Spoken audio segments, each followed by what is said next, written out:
আচ্ছা, এই বাড়িওয়ালারা নিজেদের কি মনে করে তা কে জানে? ব্যাচেলররা কি মানুষ না,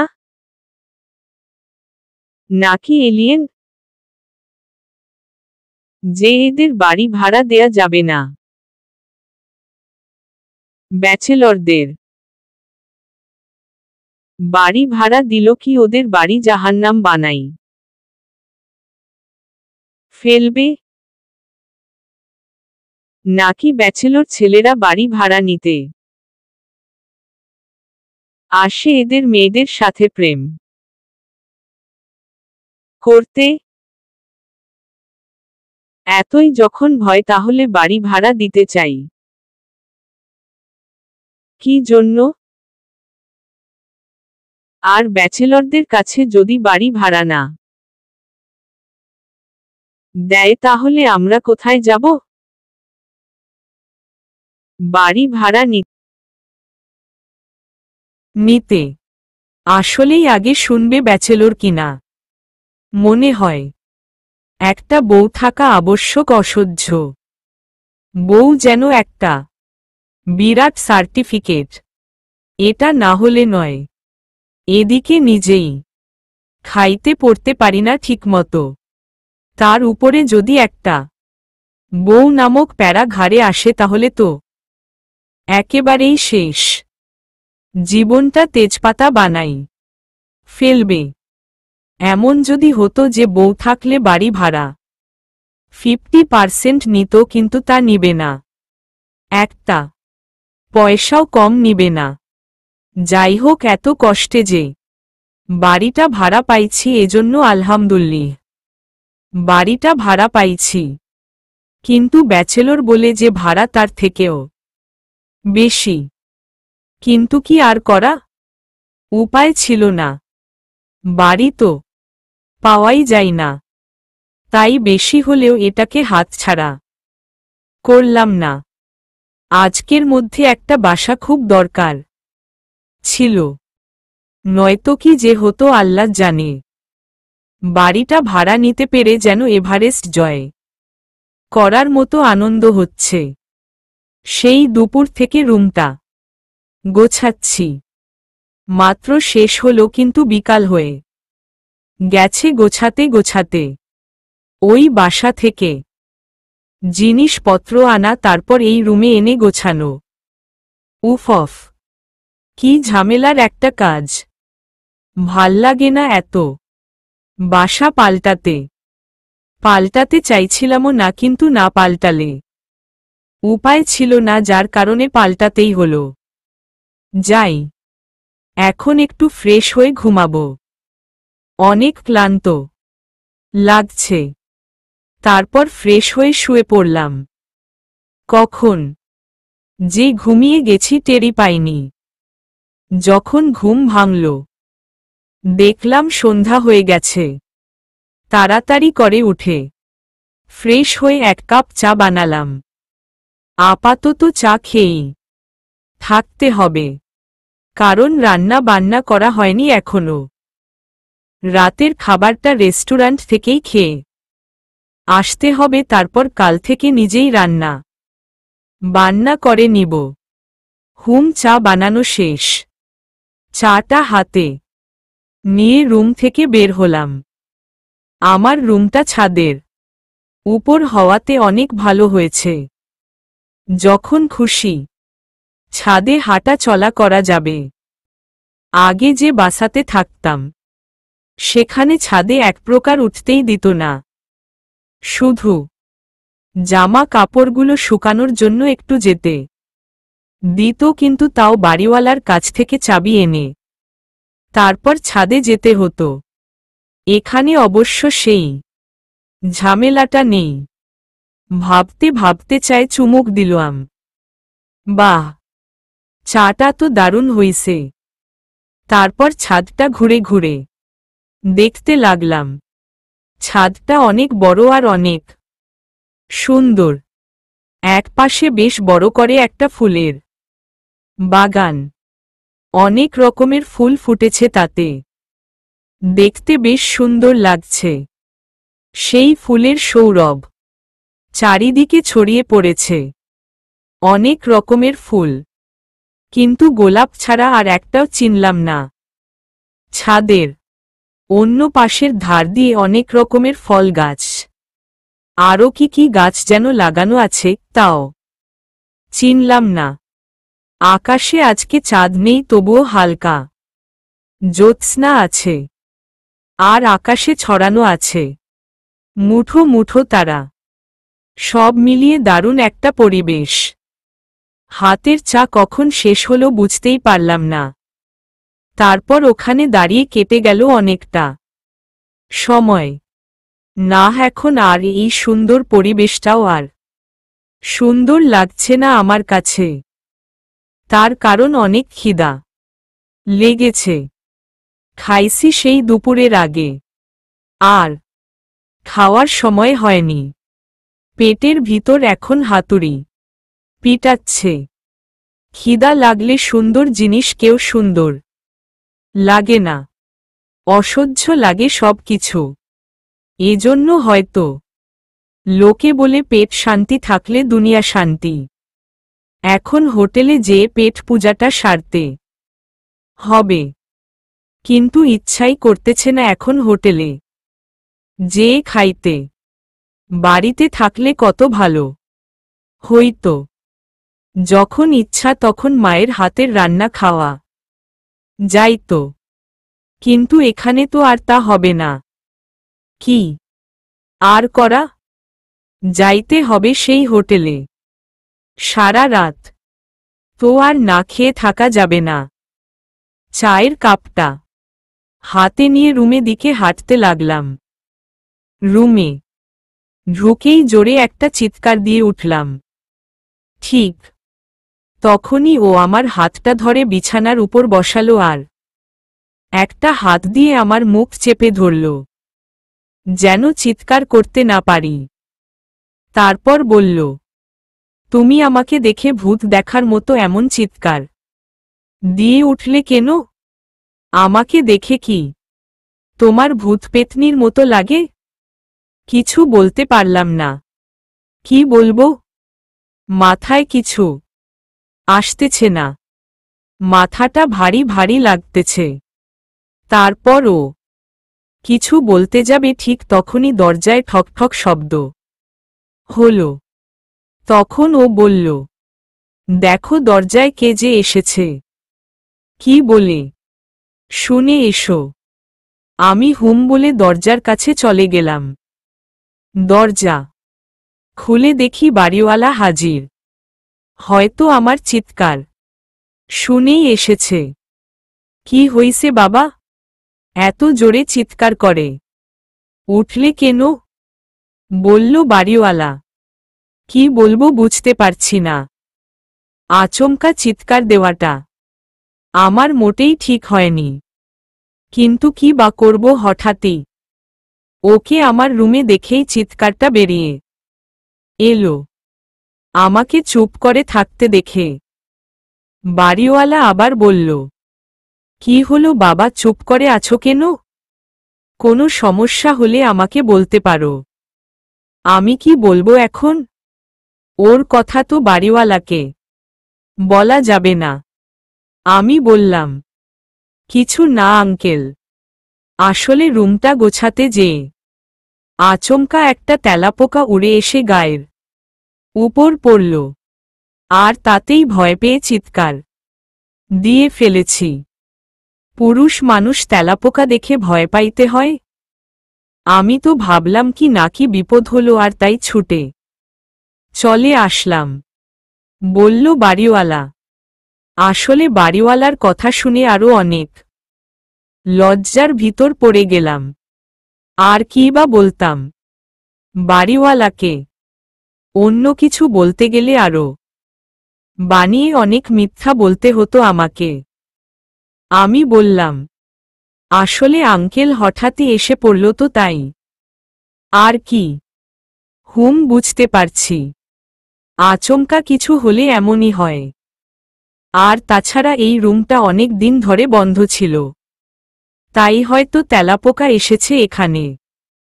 তুমি একটু ভালো করে পরিষ্কার পরিচ্ছন্ন করে নিও। জি আঙ্কেল, নিব, বললাম আমি। তাহলে আমি যাই বাবা। আর হ্যাঁ, কোনো সমস্যা হলে আমাকে অবশ্যই জানাবে, কেমন? জি আঙ্কেল, জানাবো। বাড়িওয়ালাকে বিদায় দিয়ে দরজা লক করে বিছানায় কাছে আসলাম। দেখলাম ও বসে বসে মিটমিট করে হাসছে। আমাকে দেখে বলল, তুমি বাড়িওয়ালাকে মিথ্যা বললে কেন? তাছাড়া কি বলবো আমি? তোমার কথা বলবো, বললাম আমি। না, তা না, তুমি যে তেলাপোকা দেখে ভয় পাইছ এটা শুনে আমার খুব হাসি পাচ্ছে। আর তোমার ওই বোকা বোকা চেহারা দেখে বেশি হাসি পাচ্ছে আমার, হিহি হিহি। কিছুই বললাম না, আমি চুপ করে থাকলাম। এত কষ্ট করে বাড়ি খুঁজে বের করা, তারপর ওই বাড়ি থেকে জিনিসপত্র এই বাড়িতে নিয়ে আসা, সব কষ্টই বিফলে চলে গেল আমার। যার জন্য বাড়ি পাল্টালাম সেই এসে হাজির। বাড়িটা ভাড়া নেয়ার পর অনেক আনন্দ হচ্ছিল, এখন সব শেষ। ও বলল, এমন পেঁচার মতো মুখ করে আছো কেন? আমি বললাম, এমনি ভালো লাগছে না তাই। আচ্ছা, তার আগে বলো তো তুমি এই বাড়ির খোঁজ কিভাবে পেলে? আমার কথা শুনে ও আবারও মুচকি হাসল, তারপর বলল, এটা খুঁজে বের করা আমার কাছে কোনো ব্যাপারই না। শুধু বাড়ি কেন, তুমি যদি আমাকে লুকিয়ে এই শহর, এই দেশটাও ছেড়ে চলে যাও, তবুও আমি তোমাকে খুঁজে বের করব। কিন্তু কেন? কি চাও আমার কাছে? ও একটু রেগে গেল আমার কথাটাই। তারপর বলল, এক কথা তোমাকে আর কবার বলল সিয়াম, আমি তোমাকে ভালোবাসি, অনেক বেশি ভালোবাসি। তোমাকে ছাড়া আমি কিছুই ভাবতে পারি না। আমি তোমাকে হারাতে চাই না, আর হারতে দিব না। বুঝতে পারছি অনেকটা রেগে গেছে ও, তবুও বললাম, কিন্তু আমি তো তোমাকে ভালোবাসি না। আমি ভালোবাসতে পারছিও না তোমাকে। প্লিজ আমাকে ছেড়ে দাও। ও বলল, না সিয়াম, এটা সম্ভব না। আমি তোমাকে ছাড়া বাঁচব না। আমি মরে যাব। অনেক বেশি ভালোবাসি তোমাকে, কিন্তু এটা কোনোভাবেই সম্ভব না। আমি পারব না তোমাকে ভালোবাসতে। কিন্তু কেন? আমি কি দেখতে খারাপ? না, তা না, তুমি দেখতে অনেক সুন্দর, কিন্তু কেন ভালোবাসতে পারবো না সেটা তো তোমাকে অনেকবার বলেছি। কিন্তু আমি এত সহজে হার মানব না। আমি তোমার হৃদয়ে আমার ভালোবাসার বীজ ঠিকই বুনব। আমার ভালোবাসা দিয়েই আমি তোমার মন জয় করব। আমি কিছু বললাম না। ভাল লাগছে না কিছু? ও বলল, সিয়াম, তুমি আজকে সারাদিন অনেক কষ্ট করেছ আমি জানি। আর এই কারণে তোমার খাওয়া দাওয়াও হয়নি। আমি তোমার জন্য খাবার নিয়ে এসেছি। হাত মুখ ধুয়ে এসো। আমি তোমার খাবার দিচ্ছি। আমার খেতে ইচ্ছা করছে না। খাবো না। আজকে রাতে তুমি খাবার নিয়ে চলে যাও। একদম মিথ্যা বলবা না। তোমার অনেক খিদা লেগেছে আমি জানি। না খেয়ে তোমার মুখটা একদম শুকায় গেছে। যাও, তাড়াতাড়ি হাত মুখ ধুয়ে এসো। আমি চলে গেলাম হাত মুখ ধুতে। আমি না গেলে ও শুনতো না, রেগে যেত আবার। তাই চুপচাপ চলে গেলাম। ফ্রেশ হয়ে এসে দেখি ও খাবার প্লেটে দিছে। আমি দেখে হেসে বলল, নাও, ভাত নাও। আমি হাত দিতে যাব তখন বলল, দাঁড়াও, আমি তোমাকে খাইয়ে দিচ্ছি, বলে আমাকে খাইয়ে দিতে লাগল। আমি বললাম, তুমি খাইছ? হুম, খাইছি, বলল ও। আমি একটা প্লেটে খাবার দিয়ে বললাম, তুমিও খাও আমার সাথে। দেখলাম খুশিতে ওর চোখ দুটো চকমক করছে। হয়তো এমনটাই ও আশা করেছিল আমি যেন ওকে খাইতে বলি। তারপর আমরা খাওয়া শেষ করলাম। ও সব কিছু আবার গুছিয়ে রাখল আর বলল, তুমি এবার শুয়ে পড়ো, আমি এবার চলে যাব, অনেক ক্লান্ত তুমি, তোমার রেস্ট দরকার, বলে চলে গেল।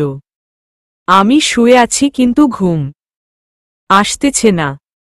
কিভাবে আসবে? আমি বুঝতে পেরেছি ও আমার পিছু ছাড়বে না। ও হ্যাঁ, ওর পরিচয়টা এখনো দেয়া হয়নি। ওর নাম সাফা। প্রায় 3 মাস আগের কথা। আমার এক বন্ধুর বার্থডে পার্টি থেকে অনেক রাতে বাসায় আসছিলাম। আমি যে বাসায় থাকতাম ওটার সামনে একটা বড় জঙ্গলের মতো আছে, আর ওই জঙ্গলের মাঝখান দিয়ে একটা রাস্তা আছে। রাত বেশি হয়ে যাওয়ার কারণে একটু তাড়াতাড়ি আসার জন্য ওই রাস্তা দিয়েই আসতে লাগলাম। কিছু দূর এসে দেখি একটা গাছের নিচে একটা মেয়ে অজ্ঞান হয়ে পড়ে আছে। আমি মেয়েটার কাছে যেয়ে দেখি অপরূপ একটা মেয়ে, এমন মায়াবী চেহারা আমি আগে কখনো দেখিনি। এত সুন্দর! আমি হাঁ করে চেয়ে রইলাম। ভুলেই গেলাম মেয়েটা পড়ে আছে। যখন হুঁশে এলাম তখন দেখি ওর মাথা থেকে রক্ত বের হচ্ছে। বুঝতে আর বাকি রইল না যে মাথায় আঘাত পাওয়ার কারণে জ্ঞান হারিয়েছে। কিন্তু একে নিয়ে এখন কি করব? রাত তো অনেক, ডাক্তারের দোকান তো বন্ধ, আর হাসপাতালে নিয়ে যাব কিন্তু গাড়ি পাওয়াটা কঠিন হবে, আর বাড়িতে নিয়ে যাব কিন্তু বাড়িওয়ালা যদি দেখে তাহলে আমাকে তাড়িয়ে দিবে। আবার এই অবস্থায় এই মেয়েটিকে ফেলে চলে যাব, সেটাও বা কি করে যাই? মানুষ হয়ে যদি মানুষের বিপদে সাহায্য না করি তাহলে আমি মানুষ হলাম কেমনে? এমন অবস্থা যদি আমার সাথে হতো তাহলে? অনেক ভেবে সিদ্ধান্ত নিলাম বাড়িতেই নিয়ে যাব, তারপর যা হয় হবে, সেটা পরে দেখা যাবে। ওকে পাজা কোলা করে নিয়ে বাড়িতে আসলাম। আমার রুমটা নিচে হওয়াতে নিয়ে আসতে অনেক সুবিধা হয়েছে। ভয় ছিল দারোয়ানকে নিয়ে, কিন্তু দেখি দারোয়ান একপাশে ঘুমোচ্ছে। আমি মেয়েটিকে নিয়ে আমার বিছানায় শুয়ে দিলাম। এখনো জ্ঞান ফেরেনি ওর। আমি ওর মাথাটা মুছে ওষুধ লাগিয়ে দিয়ে ব্যান্ডেজ করে দিলাম। তারপর আমি পাশে একটা চেয়ার টেনে বসে ওর জ্ঞান ফেরার অপেক্ষা করতে থাকলাম। বসে থাকতে থাকতে কখন ঘুমিয়ে গেছি টের পাইনি। সকালে ওর কথা হঠাৎ মনে হতেই আমার ঘুম ভেঙ্গে গেলে তাকিয়ে দেখি ওর জ্ঞান ফিরেছে আর আমার দিকে তাকিয়ে আছে। এখন কেমন লাগছে জানতে চাইলাম। ভালো লাগছে বলল। বুঝলাম শরীরটা এখনো তেমন ঠিক হয়নি, অনেক দুর্বল এখনো। আর বেশি কিছু বললাম না। তারপর ওর জন্য নাস্তা নিয়ে আসলাম হোটেল থেকে, আর সাথে ওষুধ। রুমে এসে দেখি ও ঘুমিয়ে গেছে। আবার ডাকলাম না। যখন ওর ঘুম ভাঙল তখন ওকে নাস্তা করিয়ে ওষুধ খাইয়ে দিলাম। আজ আর কোথাও যাব না। বাড়িওয়ালা খুব দরকার না পড়লে আমার কাছে আসে না। এই জন্য ভয় নেই। এইভাবে 2 দিন কেটে গেল। 2 দিন পরে ও মোটামুটি সুস্থ হল। তখন ওকে বললাম, আচ্ছা কে আপনি? সেদিন রাতে কি হয়েছিল আপনার সাথে? ও বলল, সবকিছু শুনে ভয় পাবেন না তো? আমি তো অবাক, কি বলে মেয়েটা?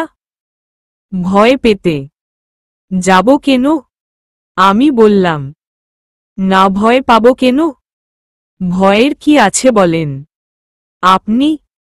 তারপর ও বলল, ঠিক আছে বলছি। এমনিতেই আপনি আমার উপকার করেছেন, আপনাকে সব বলা উচিত। আমার নাম সাফা। আমি আপনাদের মতো মানুষ না। ওকে থামিয়ে দিয়ে আমি বললাম, মানে ঠিক বুঝলাম না। মানুষ না বলতে কি বুঝাচ্ছেন? মানুষ না বলতে আসলে আমি পড়ি। পড়ি? অবাক হয়ে বললাম, হ্যাঁ পড়ি। ওর কথা শুনে আমার ভয় করছিল।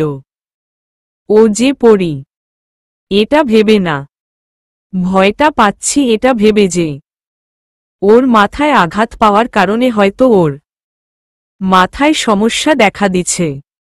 কিন্তু ও আমাকে অবাক করে দিয়ে বলল, না আমার মাথায় কোনো সমস্যা হয়নি। আমি সত্যি সত্যিই পড়ি। সাফা আমার মনের কথাটা বলে দিছে। তবুও ওকে আমার বিশ্বাস হচ্ছে না যে ও পড়ি। হ্যাঁ, ও দেখতে অসম্ভব রকমের সুন্দর। আমরা যেটাকে বলি পরীর মতো সুন্দর, তাই বলে পড়ি। কিন্তু কিভাবে?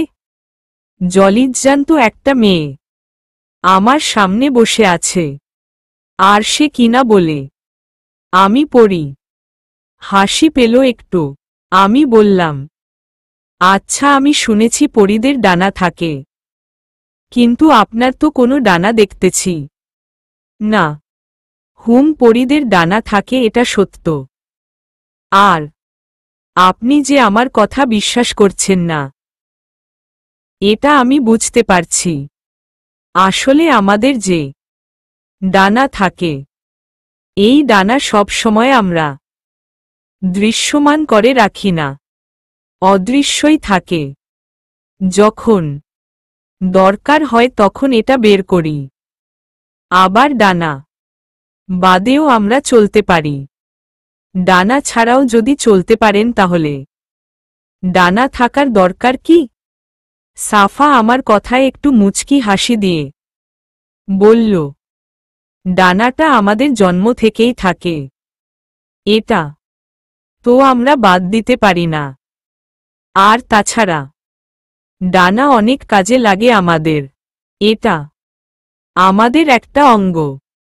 যেহেতু ওর কথা আমার এখনো বিশ্বাস হচ্ছে না যে ও রিয়েলি পড়ি, তারপরও বললাম, বুঝলাম। এবার বলেন, সেদিন আপনার সাথে কি হয়েছিল? বলছি বলে বলা শুরু করল। সেদিন রাতে আমি আর আমার কয়েকটা বান্ধবী মিলে ঘুরতে বেরিয়েছিলাম। এখান থেকে অনেক দূরে একটা বিরাট দিঘি আছে। আপনি দেখেছেন বা শুনেছেন কিনা জানি না। আমি বললাম, না আমি দেখিনি। আসলে আমার বাইরে ঘোরার তেমন একটা সুযোগ হয় না। তারপর কি হলো বলেন? ওই দিঘিতে আমরা প্রায় রাতে আসি। ওখানে আমরা গোসল করি। তারপর একটা বড় নৌকা আছে, ওটাতে উঠে ঘুরে বেড়াই। একদম যা করি সেটা আপনাকে বলে বোঝানো যাবে না। সেই রকম উইদিনও এসেছিলাম। আমরা গোসল করছি, পানি ছিটিয়ে ছিটিয়ে মজা করছি। পরে গোসল শেষ করে নৌকায় করে সবে দিঘির মাঝখানে গেছি। ঠিক তখনই কয়েকটা বদমাশ জিন আমাদেরকে তাড়া করে। আমার বান্ধবীরা সব যেদিক পারছে ছুটে পালিয়ে গেছে। আমি ভয় পেয়ে ওদের সাথে না যেয়ে অন্যদিকে আসতে থাকি। তারপর একটা গাছের সাথে অনেক জোরে ধাক্কা খায় তাড়াহুড়া করে পালাতে যেয়ে। তারপর আর কিছু মনে নেই। যখন জ্ঞান ফিরল তখন দেখলাম আমি আপনার এখানে। আচ্ছা, আমি একটা জিনিস বুঝলাম না। আপনারা তো পরী, আর পরীদেরও তো অনেক শক্তি, তো পালাতে গেলেন কেন? হ্যাঁ, আমাদেরও অনেক শক্তি, কিন্তু ওই জিনগুলা অনেক বদমাশ। আমাদের শক্তি থাকলেও আমরা যখন তখন কারোর সাথে লড়ি না। ওদেরকে যদি কিছু বলতে যাই তাহলে হিতে বিপরীত হতে পারে।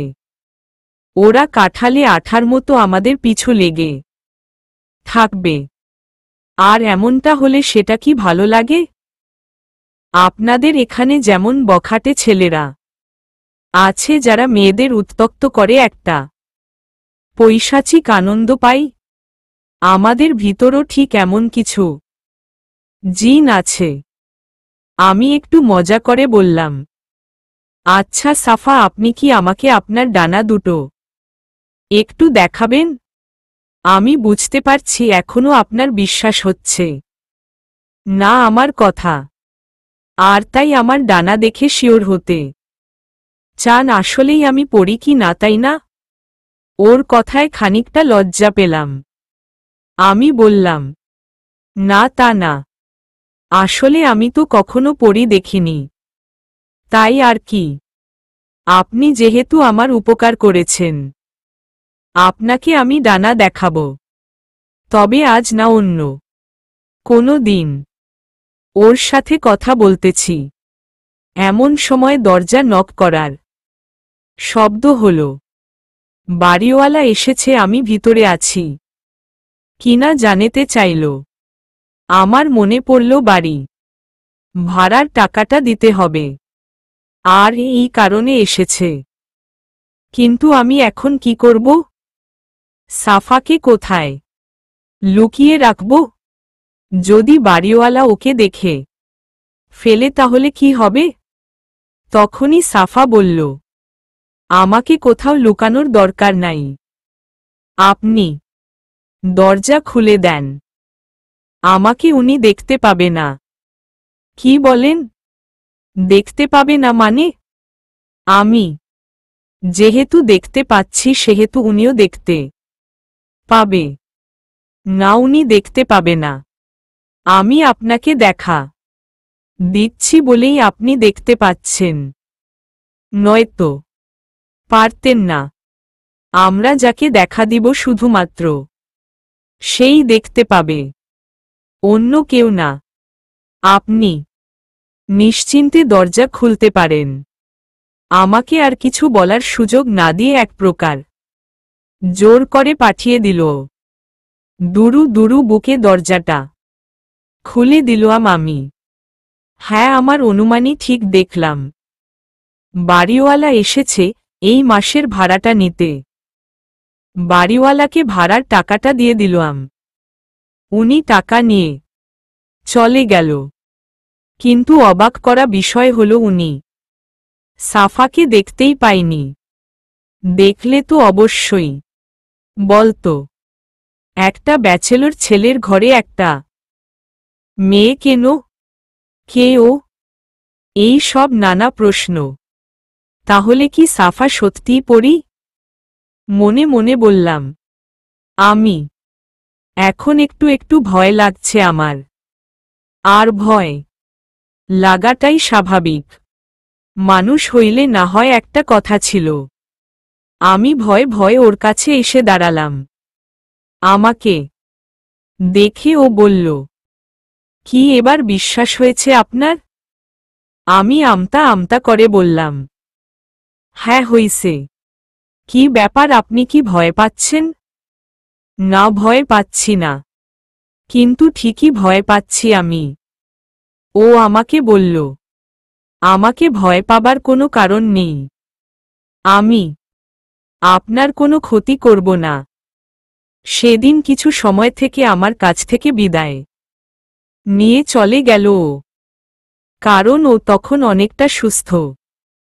তারপর থেকে ওকে আর দেখিনি বা দেখা হয়নি। আমি প্রায় ওর কথা ভুলেই গেছি, নিজের কাজে মন দিছি।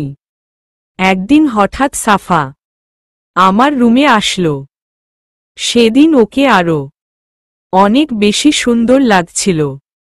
মনে হচ্ছে একটু সেজেছে। ও হ্যাঁ, একটা শাড়ি পরে এসেছে ও। শাড়িটাতে অনেক বেশি সুন্দর লাগছিল। আমার পাশে বসে আমাকে বলল, সিয়াম। হুম বলেন। আমাকে তুমি করে বলো। আমি বললাম, ঠিক আছে। সাফা বলল, সিয়াম, তোমাকে একটা কথা বলবো। হ্যাঁ বলো, কি বলবে? আমি তোমাকে ভালোবাসি। আমাকে ভালোবাসবে? ওর কথা শুনে আমার মাথায় যেন আকাশ ভেঙে পড়ল। ও যে এমন একটা কথা বলবে আমি ভাবতেই পারিনি। আমার অনেক ভয় করতে লাগল। কি করব, কি বলবো কিছুই ভেবে পাচ্ছি না। কিছু বললাম না আমি। চলে গেল ও। এরপর থেকে প্রায় আমার কাছে আসত। অবশেষে না পেরে লুকিয়ে ওই বাসা ছেড়ে আজকে এই বাসায় চলে আসলাম। কিন্তু লাভ হলো না কোনো। ও ঠিকই এখানেও চলে আসলো। আমি কিছুতেই ওর হাত থেকে মুক্তি পাচ্ছি না। শুয়ে শুয়ে ভাবছি এই সব কিছুতেই ঘুম আসতেছে না।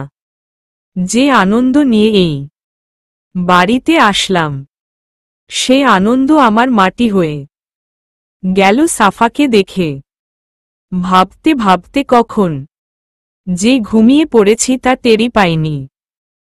হঠাৎ মনে হলো কে যেন আমাকে ধরে ঝাঁকি দিচ্ছে আর ডাকছে। ডাকটা যেন অনেক দূর থেকে ভেসে আসছে। ঘুমটা ভেঙে গেল আমার। তাকিয়ে দেখি সাফা বসে আছে আমার পাশে। ও মিটি মিটি হাসছে। ওই ডাকছিল আমাকে। আমার অসহ্য লাগছে ওকে। ও বলল, কত ঘুমাতে হয়? 9টা বেজে গেছে। আমি সেই কখন এসেছি। এসে দেখলাম তুমি এখনো উঠোনি, ঘুমিয়ে আছো, তাই আর ডাকিনি। বসেছিলাম তোমার কাছে, দেখছিলাম তোমাকে। অনেক বেলা হয়ে গেছে তাই না পেরে ডাকলাম। তুমি আবার কেন এসেছ? তোমার জন্য নিজের হাতে নাস্তা করে নিয়ে আসছি। আমিও এখনো নাস্তা করিনি, তোমার সাথে করব বলে। ওকে থামিয়ে দিয়ে বললাম, কোনো দরকার ছিল না এসব করার। তুমি চলে যাও, আর না খেয়ে আমার জন্য অপেক্ষা করতে। তোমাকে কে বলেছে? আমি বুঝতে পারছি এই কথাটাই ও অনেক কষ্ট পেয়েছে। চোখে পানি চলে এসেছে ওর। ওর চোখে আমি কখনো পানি আসতে দেখিনি, আজ প্রথম দেখলাম। ও বলল, তুমি কেন এত অবহেলা করো আমাকে? আমি তো তোমাকে লাভ করি আর তাই তোমার জন্য না খেয়ে আছি, একসাথে খাবো বলে। হ্যাঁ সত্যিই তো আমি ওকে অনেক অবহেলা করি, কিন্তু কি করব আমি? আমি ওকে কিছুতেই মেনে নিতে পারি না। ও এক জাতি আর আমি আর এক জাতি। এটা কিভাবে সম্ভব? ও যদি মানুষ হতো তাহলে আমি ওকে ভালোবাসতাম, কিন্তু ও তো আর মানুষ না। আমি ওকে অবহেলা করি যাতে ও আমাকে ছেড়ে চলে যায়, কিন্তু ও তাও যাচ্ছে না। আর আমি ওকে ভয় পাই, যার কারণে ওর কথা শুনতে হয় আমার। আমি বললাম, আচ্ছা সাফা, তুমি তো মানুষ না, ভিন্ন একটা জাতি। আর বয়সেও আমি তোমার অনেক ছোট। হিসাবে তুমি আমার দাদির বয়সের। তাহলে কেন আমাকে ভালোবাসতে গেলে? তুমি তো তোমাদের ভিতর কাউকে ভালোবেসে বিয়ে করতে পারতে, বা পারো। সেটা কেন করছো না? আমি তোমার দাদি হয়ে গেলাম সিয়াম? হি হি হি। হ্যাঁ, আমার বয়স অনেক বেশি আর তুমিও আমার অনেক ছোট। এটা জাস্ট তোমার আমার বয়সের দিক থেকে হিসাব করলে এমনটা হবে, কিন্তু অন্য ভাবে ধরলে আমি তোমার ছোট হব। সেটা কিভাবে? জানতে চাইলাম আমি। শোনো, আমাদের মধ্যে প্রাপ্ত বয়স্ক হতে অনেক বছর লাগে, কিন্তু তোমাদের তা লাগে না। তোমরা তাড়াতাড়ি প্রাপ্ত বয়স্ক হয়ে যাও। তোমরা বড় জোর 60 থেকে 70 বছর বাঁচো, যার কারণে তাড়াতাড়ি বড় হয়ে যাও। আমরা কিন্তু অনেক বছর বাঁচি, এজন্য আমাদের বয়সটা বেশি মনে হয়। এই যে এখন তুমি প্রাপ্ত বয়স্ক, আমি কিন্তু এখনো প্রাপ্ত বয়স্ক হইনি। তাহলে কি দাঁড়ালো? তুমি আমার বড় আর আমি তোমার ছোট, তাই নয় কি?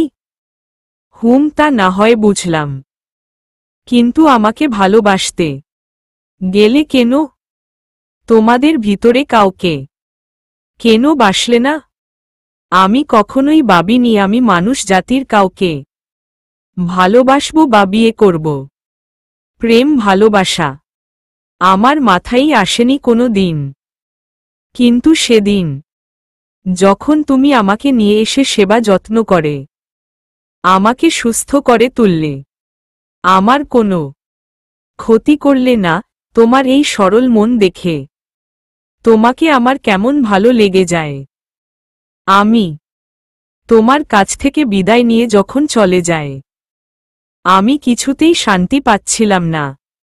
বারবার তোমার কথা মনে হচ্ছিল, আর মনে হচ্ছিল যদি তুমি আমাকে না নিয়ে আসতে তাহলে আমার কি হতো? হয়তো মারা যাইতাম, নয়তো অন্য কারোর হাতে যেয়ে পড়তাম, যে আমাকে অন্য কাজে ব্যবহার করত। কিন্তু তুমি সেটা করনি। তোমার এই সরলতা দেখে আমি তোমাকে ভালোবেসে ফেললাম। আমি ভুলে যেতে অনেক চেষ্টা করেছি, কিন্তু পারিনি। আমি বারবার এটাও ভেবেছি যে তুমি এক জাতি, আমি এক জাতি, এটা কিভাবে সম্ভব? তারপরও যখন তোমাকে ভুলতে পারলাম না, তখন সিদ্ধান্ত নিলাম, যা হয় হবে, আমি তোমাকেই ভালোবাসব। আমার ভালোবাসা যদি সত্য হয়, তাহলে আমি তোমাকে পাব। আর কোনো কথা না বাড়িয়ে দুজনে নাস্তাটা সেরে নিলাম। বিকালে হঠাৎ আমার একটা বন্ধু ফোন দিল। ওর নাম রিফাত। ওর বাসায় থাকতে হবে 2 দিন। ওর আব্বা মা কেউ বাড়ি থাকবে না, যার কারণে আমাকে ওর সাথে থাকার জন্য অনুরোধ করল। কি আর করা, আমিও রিফাতকে বলে দিলাম আমার কোনো সমস্যা নাই, থাকতে পারব। আমি সাফাকে বলে চলে গেলাম। ভাবলাম 2 দিন তো নিশ্চিন্তে থাকতে পারব, কিন্তু নিশ্চিন্তে আর থাকা হলো না। সাফা তবুও দেখা করতে আসত, তবে বেশিক্ষণ থাকত না। 2 দিন পর আঙ্কেল আন্টি আসলে আমি চলে আসলাম। বিকালে ছাদে দাঁড়িয়ে আছি, ভাবছি সাফার কথা। মনে হলো আমার পিছনে কেউ দাঁড়িয়ে আছে। ভাবলাম সাফা হয়তো এসেছে। তাকিয়ে দেখি সাফা না, অন্য একটা মেয়ে। মেয়েটা বলল, আপনি বুঝি এই চিলেকোটার নতুন ভাড়াটিয়া? হ্যাঁ, কিন্তু আপনাকে ঠিক চিনলাম না। আমি নীলা। এই বাড়ির মেয়ে। হোস্টেলে থাকি। তো তাই আগে দেখেননি। আজই আসলাম। ও, আমি সিয়াম। ও, কি করেন? আপাতত বেকার কিছুই করছি না। আগে একটা জব করতাম, একটু সমস্যার কারণে ওটা ছেড়ে দিয়েছি। আর করবেন না জব? হ্যাঁ করব, চেষ্টা করতেছি বাট হচ্ছে না। চা খাবেন আপনি? আপনি খাওয়ালে খাবো। আচ্ছা একটু ওয়েট করেন, আনছি। নীলাকে অপেক্ষা করতে বলে রুমে আসলাম চা বানাতে। তারপর 2 কাপ চা করে আসলাম ওর কাছে। দেখলাম আগের মতোই দাঁড়িয়ে আছে। মনে হলো কিছু ভাবছে। এই নেন চা, বললাম আমি। চায়ে চুমুক দিতে দিতে বলল, চাটা দারুণ হইছে। আপনি তো খুব ভালো চা বানাতে পারেন। ধন্যবাদ। ভালো বানাতে পারি কিনা ঠিক জানি না, তবে চেষ্টা করি। আসলেই ভালো বানাতে পারেন। মাঝে মাঝে কিন্তু আসবো আপনার হাতের চা খেতে। বিরক্ত হবেন না তো? না না, কি বলেন? বিরক্ত হব কেন? আসবেন যখন ইচ্ছা। নীলা বলল, এই যে ছাদে ফুলের বাগানটা দেখছেন, এটা আমার নিজের হাতে বানানো। ফুল আমার পছন্দের একটা জিনিস। আগে বাড়িতে থাকলে প্রায় সারাক্ষণ আমার এখানেই কাটত। জানেন, সবাইকে ছেড়ে হোস্টেলে থাকতে আমার একদমই ভালো লাগে না, বাট কিছু করার নাই। অনিচ্ছা থাকা সত্ত্বেও থাকতে হয়। আপনি যতদিন থাকবেন আমার ফুলের বাগানটাকে একটু পরিচর্যা করবেন কেমন? হ্যাঁ করব। আর যেহেতু আমি এখানে থাকি, তো এটা তো আমার দায়িত্ব। তারপর ও আরো কিছু বলতে যাচ্ছিল, তখনই ওর আম্মু ডাক দিল। আচ্ছা, আম্মু ডাকতেছে আমাকে, যাই এখন। নীলা চলে গেল। মেয়েটা অনেক ভালো, মিশুক প্রকৃতির। নয়তো ভাড়াটে কোনো ব্যাচেলর ছেলের সাথে কেউ এত বিনয়ী ভাবে কথা বলে না। প্রায় সন্ধ্যা হয়ে এসেছে। আমি চায়ের কাপ দুটো হাতে নিয়ে রুমে আসলাম। রুমে এসে তো আমার চক্ষু চক গাছ। সাফা বসে বসে কাঁদতেছে। আমি ভেবে পাচ্ছি না ও কাঁদতেছে কেন। আমি ওর পাশে বসে বললাম, সাফা, কি হয়েছে তোমার? কখন আসলে? আর কাঁদছ কেন? ও কাঁদতে কাঁদতে বলল, আমার ইচ্ছা হইছে, আমি কাঁদছি, তাতে তোমার কি? তুমি যাও ওই বাড়িওয়ালার মেয়ের সাথে হেসে হেসে প্রেমালাম করো। আমার বুঝতে বাকি রইল না ওর কান্নার কারণটা কি। আমি তো প্রেমালাপ করছিলাম না, এমনি একটু কথা বললাম। ও এসে বলল তাই। ও কথা বলতে চাইল আর অমনি তুমিও বলতে শুরু করলে। কেন চুপ করে থাকতে পারোনি? তাহলে ও ভাবত তুমি বোবা আর চলে যেত। কি বলছো? আমি বোবা হতে যাব কেন? আমি তো কথা বলতে পারি। আরও জোরে কান্না করে। হ্যাঁ, তা তো পারবাই। সুন্দরী মেয়ে দেখছ না? অমনি তোতা পাখির মতো কথা বলতে শুরু করছ। কই, আমার সাথে তো একটু কথা বলতে চাও না? আহা, আবার বলে চা খাবেন? নিজের হাতে চা বানিয়ে খাওয়াইছ। আমাকে একদিনও বলছো চা খাওয়ার কথা? আমাকে তো তোমার বিরক্ত লাগে। আহা, তুমি বিষয়টা এত সিরিয়াস ভাবে নিচ্ছ কেন? বাড়িওয়ালার মেয়ে, তাই ভদ্রতার খাতিরে একটু চা খাওয়ালাম, এই যা। সিরিয়াস হব না তো কি করব? তুমি ওই মেয়েটাকে চা খাওয়াইছ কেন? চা খাওয়াইছ ভালো কথা, আবার হেসে হেসে কথা বলে। কেন ওই মেয়েটা যখন আসলো দুই একটা কথা বলে চলে আসতে পারলা না? নাকি ওই মেয়েটাকে দেখে আর আসতেই ইচ্ছা করছিল না, তাই তো? কথাগুলো বলেই আরো কান্না শুরু করে দিল। সাফা, কাঁদছ কেন? কান্নাটা থামাও প্লিজ। আর কথা বললে কি এমন হয় বলো তো? কি হয় এত কিছু জানি না। তুমি আর ওই মেয়েটার সাথে একদম কথা বলবা না। শুধু ওই মেয়েটা না, অন্য কোনো মেয়ের সাথেই কথা বলবা না, আর তাকাবাও না, মনে থাকবে? কিন্তু কেন? যদি কেউ কথা বলতে আসে তাহলে কিভাবে কথা না বলে চলে আসব? বলো। আমি এত কিছু জানি না, কথা বলবা না বলেছি, ব্যাস। বলবা না। আমি তোমাকে ভালোবাসি। আমি চাই না তুমি অন্য কারোর সাথে কথা বলো, কারণ অন্য কোনো মেয়ের সাথে তুমি কথা বললে আমার কষ্ট হয়, সহ্য হয় না। কোনো বিপদে পড়লাম আমি। আল্লাহ এই বিপদ থেকে আমাকে বাঁচাও। আচ্ছা ঠিক আছে, বলবো না। এই তো আমার সুইট জানুটা, বলেই আমাকে জড়িয়ে ধরল। তারপর গালে একটা চুমু দিল। অস্বস্তি লাগছে আমার, ছাড়িয়েও নিতে পারছি না নিজেকে। কি হচ্ছে আমার সাথে কিছুই বুঝতেছি না। তারপর সাফা বলল, চলো বাইরে থেকে ঘুরে আসি। বাইরে কোথায় যাব এই সন্ধ্যায়? চলো হেঁটে আসি আর ফুসকা চটপটি খেয়ে আসি। তোমার সাথে তো এখনো কোনো দিন ঘুরতে যাওয়া হয়নি।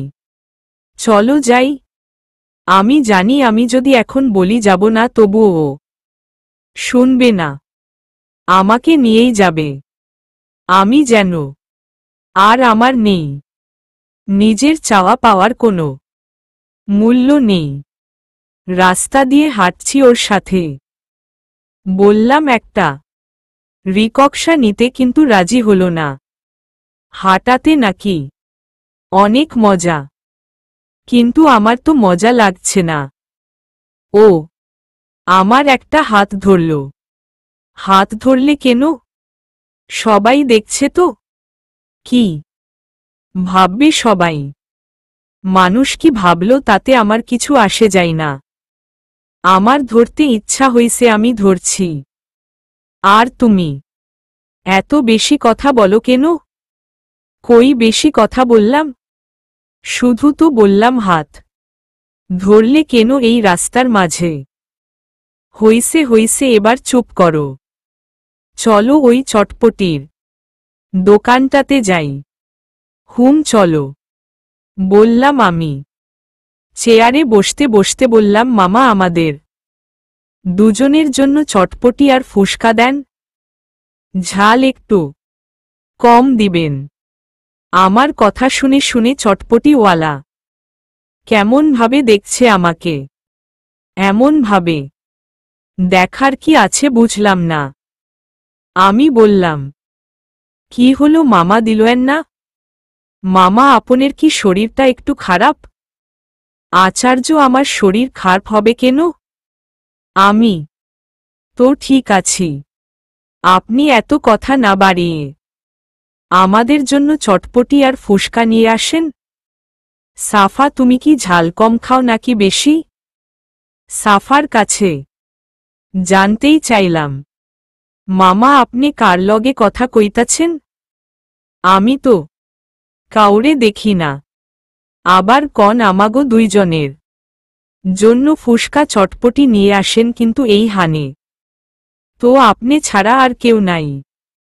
নাই মানে? আপনি কি একে দেখতে পাচ্ছেন না? না। কার কথা কইতাছেন?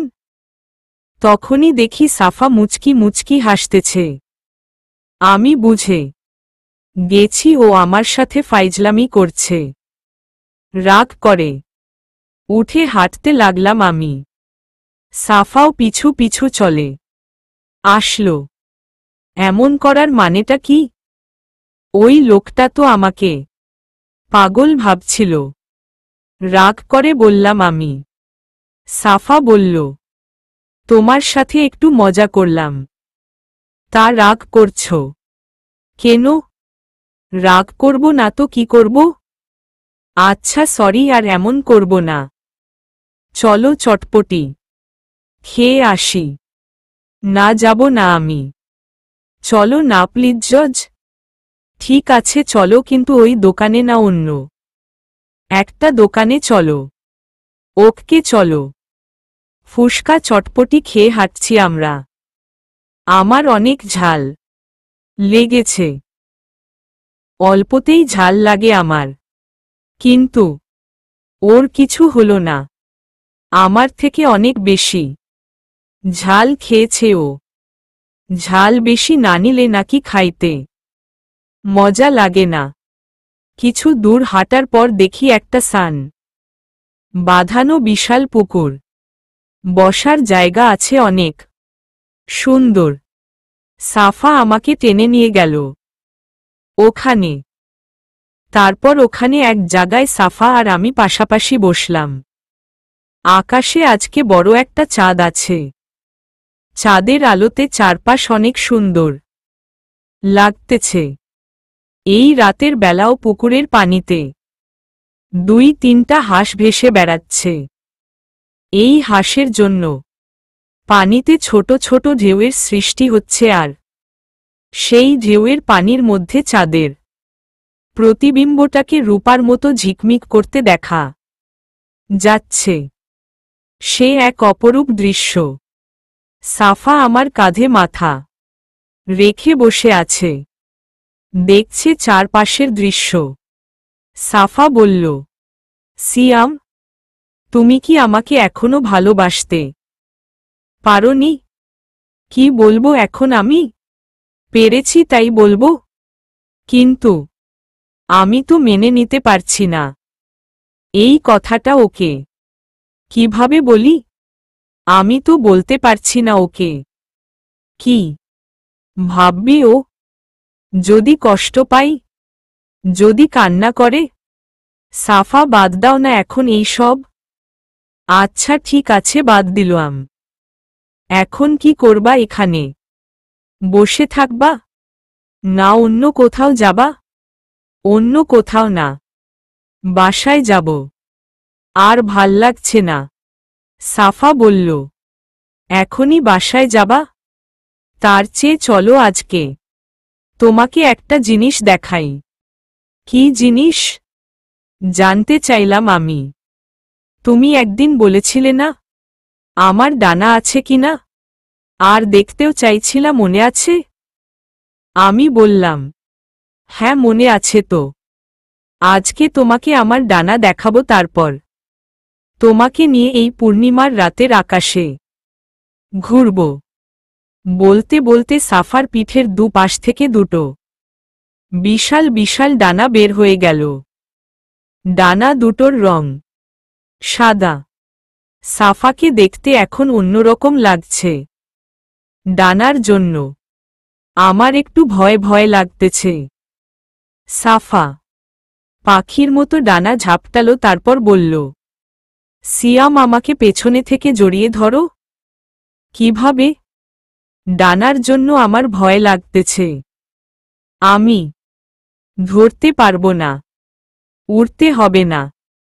তার চেয়ে বাসায় চলো। হিহিহিহি, কিসের ভয় পাচ্ছ? আমি আছি না, তোমার কিছু হবে না। আমাকে শক্ত করে জড়িয়ে ধরো। আমি সাফার কথা মতো সাফাকে পেছনে থেকে শক্ত করে জড়িয়ে ধরলাম। সাথে সাথে সাফা আমাকে নিয়ে উড়তে শুরু করল। ভয় আমি চোখ বন্ধ করে রাখলাম। চোখ খুলে দেখি আমি আকাশে। নিচের গাছপালা ছোট ছোট দেখা যাচ্ছে। এটা দেখে ভয় একটা চিৎকার দিলাম আমি। সাফা বলল, এই সিয়াম, চিৎকার করে উঠলে কেন? আমার ভয় করছে। আমি কত উপরে, আমাকে মাটিতে নামাই দাও, নয়তো এখান থেকে একবার পড়ে গেলে ছাতু হয়ে যাব আমি। হিহিহি, তোমাকে তো পড়তে দিব না। তাহলে ছাতু হবা কেমনে? জানি না, আমার ভয় লাগছে। তুমি এত ভীতু কেন সিয়াম? আমি ভীতু? আমার জায়গায় তুমি হইলে বুঝতে। মনে মনে বললাম আমি। সাফা ডানা ঝাপটিয়ে আরো উপরে উঠতে লাগল। এই ডানা ঝাপটানোর কারণে ডানা থেকে একটা অদ্ভুত শব্দ হচ্ছে। এখন ভয়টা একটু সহে এসেছে। মাঝে মাঝে কুয়াশার মতো কিসের ভিতর দিয়ে যেন যেতে হচ্ছে। সাফার কাছে জানতে চাইলাম, এইগুলো ধোঁয়া নাকি কুয়াশা? ও বলল যে এইগুলো মেঘ। মেঘ? নিজের মনে উচ্চারণ করলাম একবার। ওর কথা শুনে তো আমার মাথা ঘুরছে। কত উপরে আমি! আমি তারা দেখার জন্য উপরের দিকে তাকালাম। দেখলাম মাটি থেকে যতটা দূরে দেখা যায়, তারাগুলোকে এখান থেকেও ঠিক ততটা দূরেই মনে হচ্ছে। আরও একটু ভালো করে দেখতে যেই বিপদ ঘটল। হাত ফসকে পড়ে গেলাম আমি। কি জোরে নিচের দিকে নামতেছি। চোখ বন্ধ করে ফেললাম। মাটিতে পড়ার সাথে সাথেই আমি সেটা ভেবে কান্না পাচ্ছে এখন। হঠাৎই মন হলো কে যেন আমাকে জড়িয়ে ধরল। চোখ খুলে দেখি সাফা আমাকে ওর বুকের সাথ জড়িয়ে ধরে আছে। বিশ্বাসই করতে পারছি না আমি বেঁচে গেছি। সাফা আমাকে বলল, তুমি পড়ে যাচ্ছিলে কিভাবে সিয়াম? তোমাকে না বলেছিলাম আমাকে শক্ত করে জড়িয়ে ধরতে? শক্ত করেই তো ধরেছিলাম, কিন্তু তারা দেখার জন্য উপরে তাকাতে যেয়ে কিভাবে যে হাতটা ফসকে গেল বুঝতে পারলাম না। হিহিহি, পাগল একটা তুমি। উপরের দিকে তাকালে মাথার ভিতর চক্কর দিয়ে উঠে। এটা কি তুমি জানো না? জানি তো, কিন্তু বুঝতে পারিনি যে পড়ে যাব। আমি তো ভাবলাম আজকে আমি মরহুম হয়ে সিয়াম হয়ে যাব। এই কথাটা বলার সাথে সাথে সাফা একটা হাত দিয়ে আমার মুখ চেপে ধরল। তারপর বলল, এমন কথা আর কখনো বলবা না। আমি বেঁচে থাকতে তোমার কিছু হতে দিব না। বলে আরো শক্ত করে ওর বুকের সাথে জড়িয়ে ধরল আমাকে। আচ্ছা সাফা, অনেক তো ঘোরা হলো, এবার চলো ফেরা যাক। চলো। তারপর আমরা চলে আসলাম বাসায়। আসার আগে একটা হোটেল থেকে রাতের খাবারটা খেয়ে আসছি দুজনই। তারপর সাফা ওর ওখানে চলে গেল আর আমি আমার রুমে চলে আসলাম। এসে ফ্রেশ হয়ে শুয়ে পড়লাম। হালকা হালকা ঘুম চলে এসেছে আমার। তখনই ফিল করলাম আমার পাশে যেন কেউ শুয়ে পড়ল। ঘুমের কারণে সেটাকে পাত্তা দিলাম না। তার একটু পরেই আমার বুকের উপর কে জানি মাথা রাখল। পুরোপুরি জেগে গেলাম আমি। তাকিয়ে দেখি সাফা শুয়ে আছে আমার বুকে মাথা রেখে। এই কি করছো সাফা? তুমি আমার বুকের উপর শুয়ে আছো কেন? বাসায় যাওনি? বাসায় গেছিলাম তো সিয়াম, বাট কিছুতেই ঘুম আসতেছিল না। শুধু তোমার কথা মনে পড়ছিল। তোমাকে দেখতে ইচ্ছা করছিল, তাই চলে আসলাম। ভাবলাম আজকে তোমাকে জড়িয়ে ধরে তোমার বুকে মাথা রেখে ঘুমাবো। হিহি হিহি। কিছু বললাম না আমি, আর বলেও কোনো লাভ হতো না, তাই চুপচাপ শুয়ে থাকলাম। কিছু সময় এইভাবেই কেটে গেল। নীরবতা ভাঙল সাফার ডাকে। সিয়াম, ঘুমিয়ে পড়ছ নাকি? না। ঘুমাইনি বলো? আচ্ছা, আজকে আমার সাথে আকাশ ভ্রমণটা তোমার কেমন লাগলো? আমার কিন্তু অনেক ভালো লেগেছে। এতটা ভালো আগে কখনো লাগেনি আমার। আমারও ভালো লেগেছে, কিন্তু কখনো তো আকাশে উড়া হয়নি, আর এমনভাবে তো স্বপ্নেও না। তাই ভয়টা একটু বেশি ছিল। কিন্তু আমি একটা জিনিস বুঝলাম না। কোনো জিনিস? বলল সাফা। তুমি তো পড়ি, আর উড়াটাও তোমাদের কাছে স্বাভাবিক একটা ব্যাপার। তারপরও আজকে উড়ে তোমার বেশি ভালো লেগেছে কেন? হিহিহি, আরে বুদ্ধ, আজকে যে আমার সাথে তুমি ছিলে এজন্য বুঝেছ? পাগল একটা, হিহিহি। আমার জন্য কেন? শোনো, আমি তোমাকে ভালোবাসি। আর আগে তো বান্ধবীদের সাথে ঘুরতাম। ভালোবাসার মানুষকে নিয়ে তো আর ঘোরা হয়নি। ভালোবাসার মানুষকে নিয়ে ঘুরলে কেমন ফিল হয় সেটা তো জানতাম না, কিন্তু আজকে জানছি।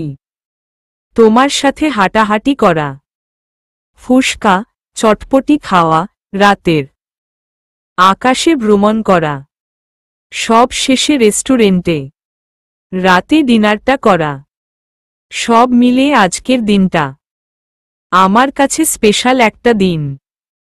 এবার বুঝেছ? বুঝলাম। কিছুতেই ঘুম আসতেছে না আমার। দেখলাম সাফা আমার বুকের উপর মাথা রেখেই ঘুমিয়ে পড়েছে। তারপর আমিও কখন যে ঘুমিয়ে পড়েছি বুঝতে পারিনি। সকালে সাফার ডাকে ঘুম ভাঙল। সাফার দিকে তাকানোর সাথে সাথেই সাফা বলল, শুভ সকাল। ঘুম ভাঙল তাইলে? শুভ সকাল। তুমি কখন উঠছ?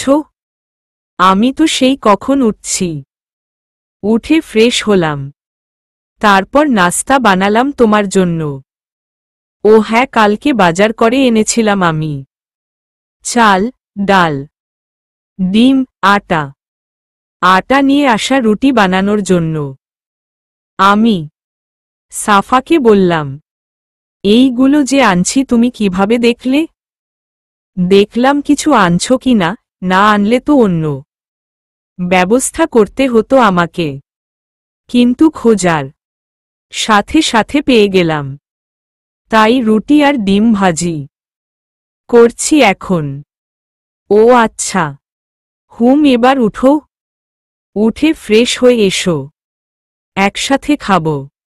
আমি উঠে ফ্রেশ হতে চলে গেলাম। এসে দেখি ও খাবার নিয়ে বসে আছে। তারপর খেতে বসলাম।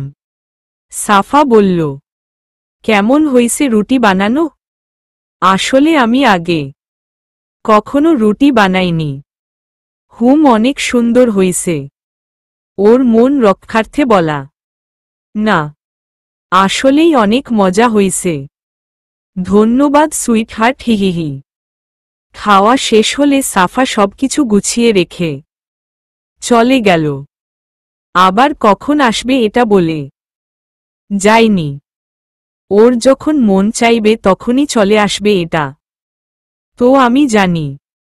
আমি এক কাপ চা নিয়ে ছাদের উপর হাঁটাহাঁটি করছি, আর সাফাকে নিয়ে ভাবছি। আচ্ছা, সাফা তো আমাকে ভালোবাসে, কিন্তু আমি তো ওকে মেনে নিতে পারছি না। তাহলে ওর সাথে এই মেলামেশা, এই সম্পর্কটার মানে কি? আমি তো চাই ওর কাছ থেকে দূরে থাকতে, কিন্তু ও তো থাকছে না। ছোটবেলায় দাদির কাছে গল্প শুনতাম, পরীরা যদি কাউকে পছন্দ করে তাকে ছেড়ে যেতে চাই না। তাকে নাকি তাদের রাজ্য পরিস্থানে নিয়ে যায়। আবার অনেকের নাকি অনেক বড় রকমের ক্ষতি করে দিয়ে যায় যখন তাকে না পাই। কিন্তু সাফার বিষয়টা ভিন্ন। ও আমাকে ভালোবাসে সত্যি, কিন্তু আমাকে কখনো বলেনি ও আমাকে সারা জীবনের জন্য পরিস্থানে নিয়ে যাবে বরং আমার সাথে এখানেই থাকবে এটা বলেছে। কখনো আমার ক্ষতি করার কথা চিন্তাও করেনিও। হয়তো আমাকে সত্যিই ভালোবাসে বলে। কিন্তু পরি আর মানুষ, এটা কিভাবে সম্ভব? হ্যাঁ, আমিও ওকে ভালোবাসলাম, বিয়ে করলাম। তারপর ওকে আমার বাড়িতে নিয়ে গেলাম। তারপর যদি কখনো আব্বা, মা বা পরিবারে অন্য কেউ বুঝতে পারে ও মানুষ না পড়ি, তাহলে কি হবে? মানুষ হলে না হয় সবাইকে বুঝিয়ে বলতাম, একটা সময়ে মেনে নিত। আর এটাও না হয় সবার কাছ থেকে গোপন করে রাখলাম। তারপর একদিন না একদিন তো জেনে যাবে। আর জেনে না গেলেও অল টাইম একটা ভয় নিয়ে থাকতে হবে। না, এইভাবে হয় না। সাফাকে যে করেই হোক আমার জীবন থেকে সরাতেই হবে। তাতে ওর জন্য ভালো আর আমার জন্যও। সাফা অনেক ভালো একটা মেয়ে, আমি চাই ও ওদের ভিতরে কাউকে বিয়ে করে সুখী হোক। তখনই হঠাৎ রিফাতের কথা মনে পড়ল আমার। সেদিন কি যেন একটা বলছিল আমাকে, বাট অতটা খেয়াল করে শুনিনি আমি। জিনকে নিয়ে কি যেন বলছিল। ওর কাছ থেকে শোনার জন্য ফোনটা বের করলাম। তারপর রিফাতকে ফোন দিলাম।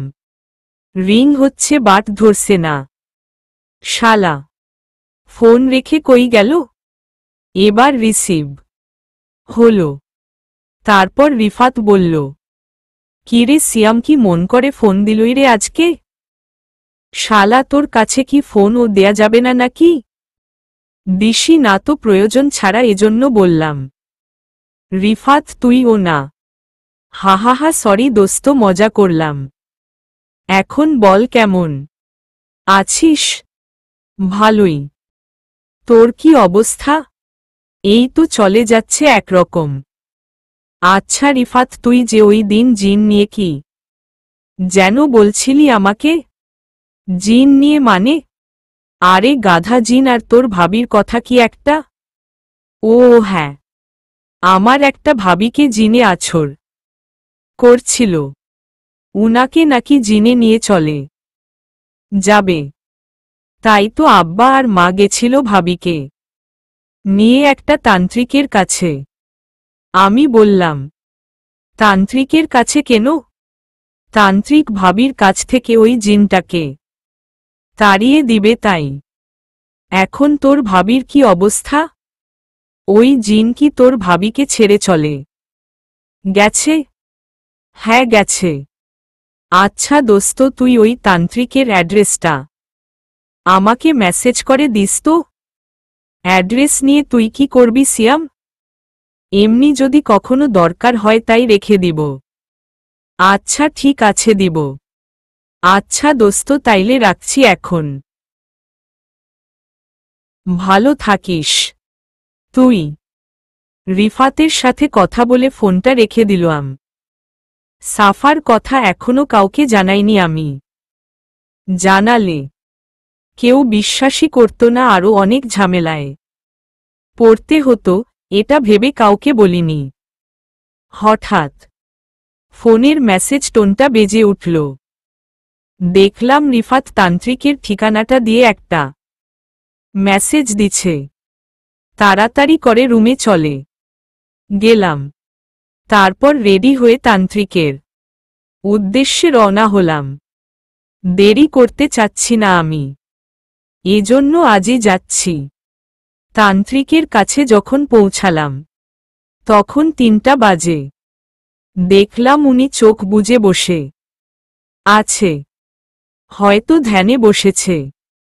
এরা তো এমনই করে, তাই ধারণা করলাম ধ্যানে বসেছে। তান্ত্রিক কিছু সময় পর চোখ খুলে তাকালো আমার দিকে। তারপর উনাকে সবকিছু বললাম সাফার বিষয়ে। তান্ত্রিক, আমাকে বলো, সাফা 1 সপ্তাহের মধ্যে আমাকে ছেড়ে চলে যাবে। 1 সপ্তাহ পর আবার আসতে বলল উনার কাছে, তান্ত্রিকের কাছ থেকে বের হয়ে বাড়ি আসতে আসতে সন্ধ্যা হয়ে গেছে। সিঁড়ি দিয়ে উঠছি আর মনের মধ্যে নানা রকম প্রশ্ন ঘুরপাক খাচ্ছে। আসলে কি সাফা আমার জীবন থেকে সরে যাবে, নাকি তান্ত্রিক আমাকে মিথ্যা বলেছে? কি হবে শেষ পর্যন্ত কিছুই বুঝতেছি না। দেখা যাক কি হয়, অপেক্ষা করা ছাড়া তো উপায় নাই। ভাবতে ভাবতে রুমের দরজা খুললাম।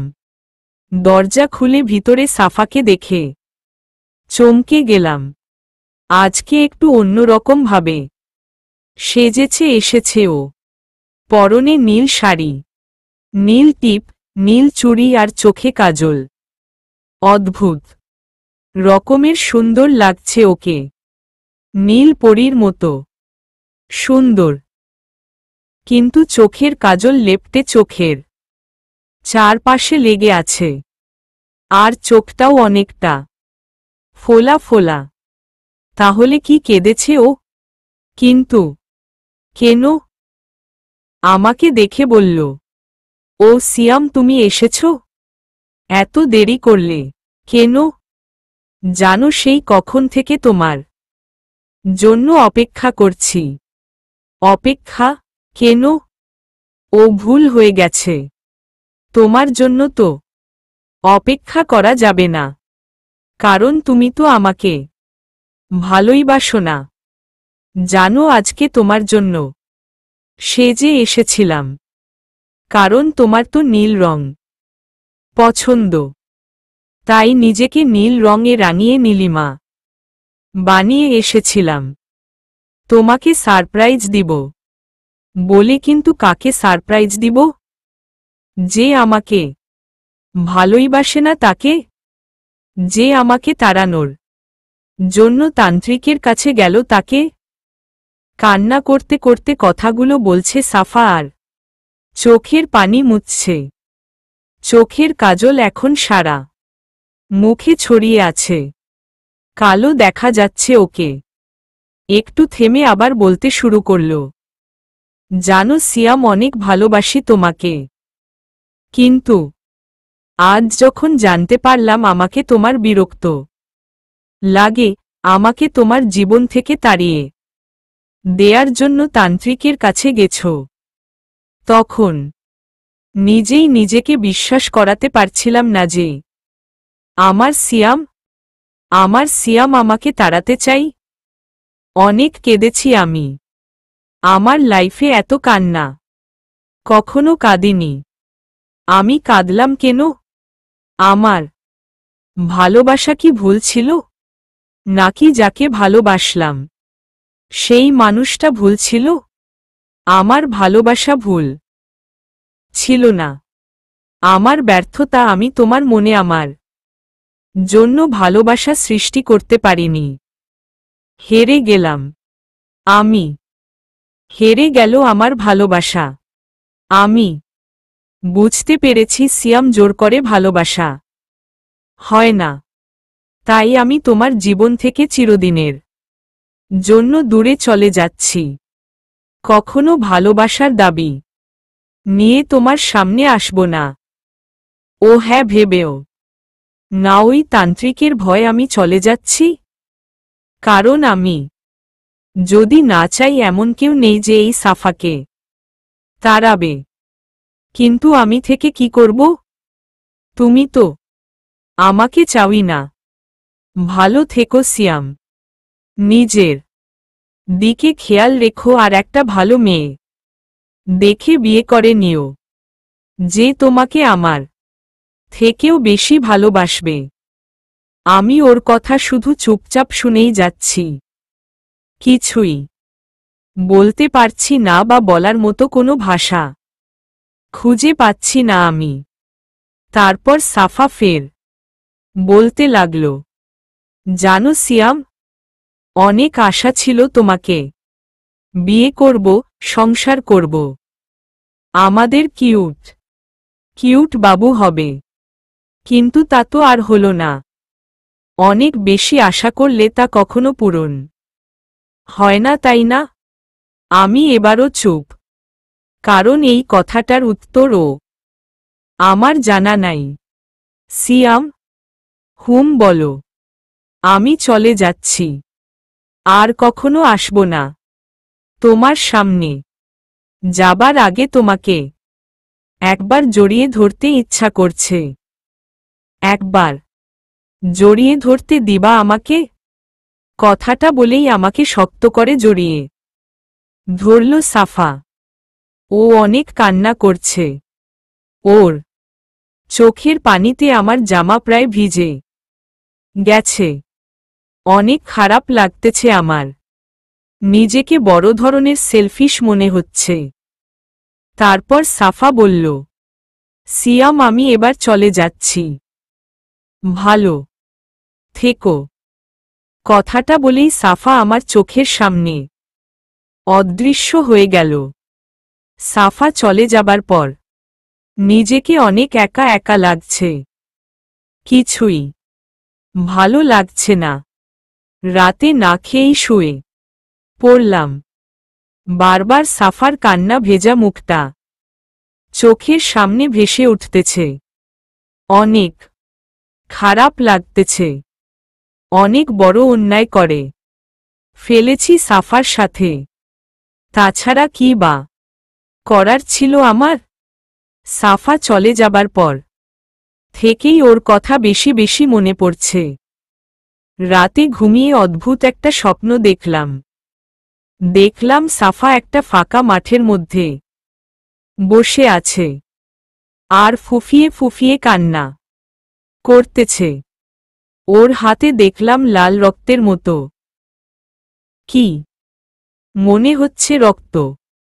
একটু কাছে যেতেই পরিষ্কার দেখতে পেলাম ওর হাতে রক্ত, আর অন্য একটা হাতে ছুরির মতো কি যেন ধরে আছে। এইটা দিয়েই হয়তো হাত কেটেছে। আমি সাফাকে ডাকতে ডাকতে দৌড়ে গেলাম ওর কাছে, কিন্তু আমি পৌঁছানোর আগেই কাঁদতে কাঁদতে ও চলে গেল। স্বপ্নটা দেখে আমি ধর্মর করে বিছানায় উঠে বসলাম। এমন স্বপ্ন দেখলাম কেন আমি? তাহলে কি সাফা সত্যি সত্যি হাত কেটে ফেলছে? নিজের উপর অনেক রাগ হচ্ছে। কেন এমন করতে গেলাম ওর সাথে আমি? আবার শুয়ে পড়লাম। রাত এখনো অনেক বাকি। কখন ঘুমিয়ে গেলাম টের পেলাম না। হঠাৎ মনে হলো কে যেন আমাকে ডাকছে, সিয়াম ওঠো। এই সিয়াম, দেখো কত বেলা হয়ে গেছে। এত বেলা পর্যন্ত কেউ ঘুমায়? উঠো তাড়াতাড়ি। আমি উঠে গেলাম, কিন্তু কাউকে দেখলাম না। এমন করে কে ডাকছিল আমাকে?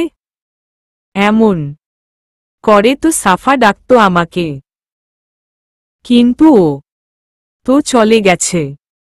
তাহলে ডাকলো কে? নাকি আমার মনের ভুল? বুকের ভিতর শূন্য শূন্য লাগছে এখন। সাফাকে হারিয়ে এখন আমি বুঝতে পারছি সাফা আমাকে কতটা ভালোবাসত। কিন্তু এখন বুঝে আর কি হবে? যখন বুঝার তখন তো বুঝলাম না। ওকে তো আমি হারিয়েই ফেলেছি। আমি সাফাকে খুঁজব, যে করেই হোক ওকে আমার খুঁজে বের করতেই হবে।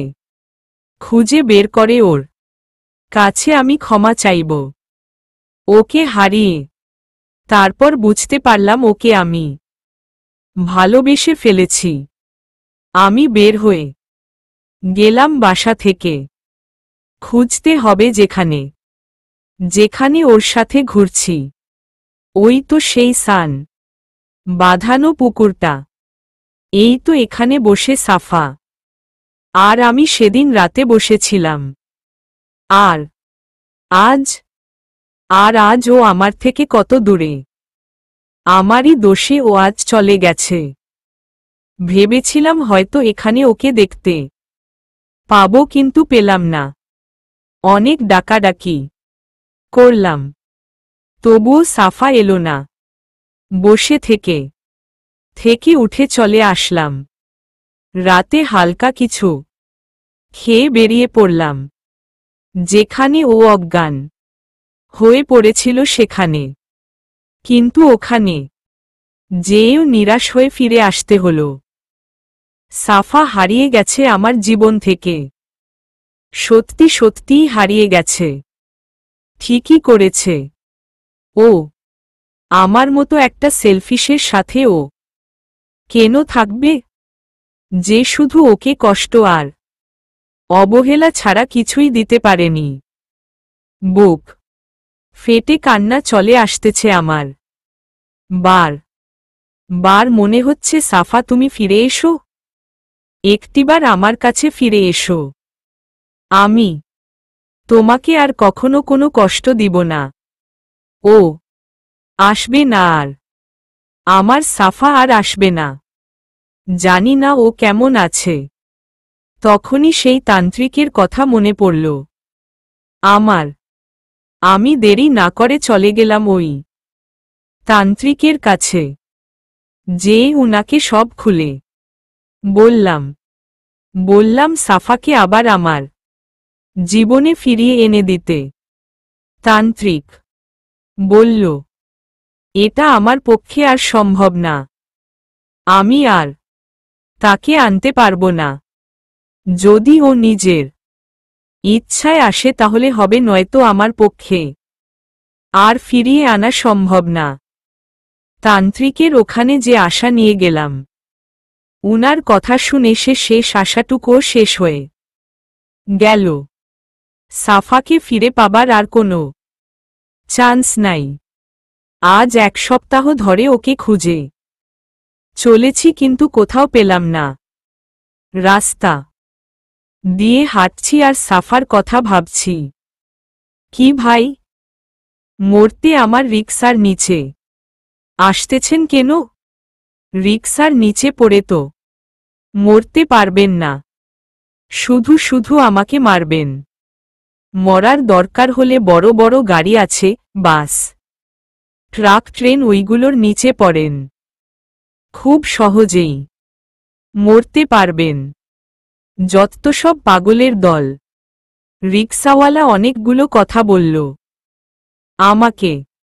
সাফার কথা ভাবতে ভাবতেই ওর রিকশার নিচে পড়ছিলাম আমি, তাই এতগুলো কথা বলল। কিন্তু ওর কথাগুলোর দিকে কানও দিলাম না। নিজের মতো করেই হাঁটতে লাগলাম। হঠাৎ ওর একটা কথা আমার মনে ধরল, মরার জন্য বড় বড় গাড়ি আছে। হ্যাঁ, আমি মরব। সাফাকে যখন পেলাম না, জীবন রেখে কি লাভ? সাফার মতো করে কেউ আমাকে ভালোবাসবে না। আর সেই সাফাকেই যখন আর পাব না, তখন আমি মরব। আমি হাঁটতে লাগলাম ট্রেন রাস্তা ধরে। রাতের শেষ ট্রেনটাই আসবে একটু পরে, আর এই শেষ ট্রেনের নিচে পড়েই আমার জীবন শেষ হবে। মরার আগে যদি একটিবার সাফার কাছে ক্ষমা চাওয়ার সুযোগ পেতাম, তাহলে মরেও শান্তি পেতাম। সাফা হয়তো সারা জীবন আমাকে ভুল বুঝে যাবে। আমার জায়গায় যদি সাফা থাকত, হয়তো আমি যা করেছি ওর সাথে ও নিজেও তাই করত। ওই তো ট্রেন আসার শব্দ হচ্ছে। একটু পরেই এই পৃথিবীর মায়া কাটিয়ে অন্য জগতে চলে যেতে হবে। আচ্ছা, ওখানে যেয়ে কি সাফার দেখা পাবো কখনো? কি জানি, হয়তো পাবো, হয়তো না। ট্রেন দেখা যাচ্ছে চলে এসেছে, আর হর্ন দিচ্ছে। ট্রেনে হয়তো আমাকে রাস্তা থেকে সরে যেতে বলছে, কিন্তু আমি তো সরে যাওয়ার জন্য দাঁড়ায়নি। চোখ বন্ধ করে ফেললাম। ট্রেন আসতেছে, এসে গেছে। প্রায় তখনই মনে হলো কে যেন আমাকে ধরে টান দিল। চোখ খুলে দেখি সাফা দাঁড়িয়ে আমার সামনে, কাঁদছে ও। আমাকে বলল, কি করছিলে এটা? এখনই তো ট্রেনের নিচে পড়ে মরে যেতা। যদি আমি ঠিক সময় মতো না আসতাম তাহলে কি হতো বলো তো? কি আর হতো? ট্রেনটা আমাকে চাপা দিয়ে চলে যেত। তোমাকে কষ্ট দেয়ার শাস্তিটা তো পেতাম। চুপ, একদম চুপ। কে বলছে তুমি আমাকে কষ্ট দিছ? তুমি আমাকে কোনো কষ্ট দাওনি, বরং তুমি যা করছো ঠিকই করছো। আমি তোমার জায়গায় থাকলেও হয়তো একই কাজ করতাম। শুধু আমি না, প্রতিটা মানুষই এটা করবে। কোনো মানুষই চাইবে না তার জীবন আমাদের মতো কেউ আসুক। আসলে আমারই ভুল ছিল তোমাকে ভালোবাসা, আর তাই বলে তুমি এমন বাজে একটা কাজ করবে? কি করব? তুমি চলে যাবার পর থেকে আমি কিছুতেই শান্তি পাচ্ছিলাম না। তুমি চলে যাবার পর আমি বুঝতে পারছি আমিও তোমাকে ভালোবেসে ফেলছি, কিন্তু তখন বুঝতে পারিনি। বুঝলাম যখন তোমাকে হারালাম। জানো সাফা, এই একটা সপ্তাহ তোমাকে পাগলের মতো খুঁজেছি কিন্তু পাইনি। যে জীবনে তুমি নাই সে জীবনও আমি চাই না। আর তাই তুমি সুইসাইড করতে চাইছিলা? তাহলে আমার সিয়ামকে আমি কোথায় পেতাম? আমার ভালোবাসা হেরে যেত না? আমি সাফাকে জড়িয়ে ধরলাম। তারপর বললাম, আমাকে ছেড়ে আর যাবা না তো বলো? না, আমার সিয়াম পাখিকে ছেড়ে আমি কোথাও যাব না। আমি পাখি? হুম সিয়াম, তুমি আমার পাখি। হিহিহি। এই সাফা, এবার চলো। কোথায় যাব এখন? এখন সোজা কাজী অফিসে যাব। তারপর বিয়ে করব। বিয়ে করবা? কিন্তু আমি তো পড়ি। তাতে কি? সবাই তো মানুষ বিয়ে করে।